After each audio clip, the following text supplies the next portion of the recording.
Knowing the specifications of your drawer box is essential to selecting your drawer front and the correct hardware.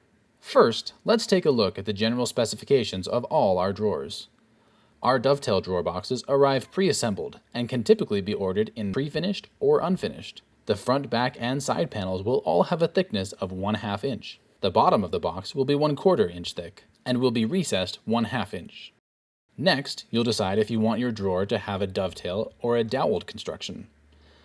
On a dovetail joint, the sides interlock to create a strong, visually pleasing, secure bond.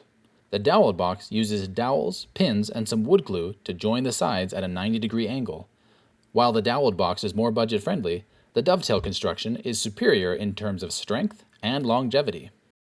Now, all you have left to select is your material type and whether or not you would like the box to be pre-finished. Our boxes are available in aspen, maple, walnut, cherry, 9-ply birch, and white melamine. And remember, if you have any questions or need help getting started, just give us a call or send us an email. We're always happy to help.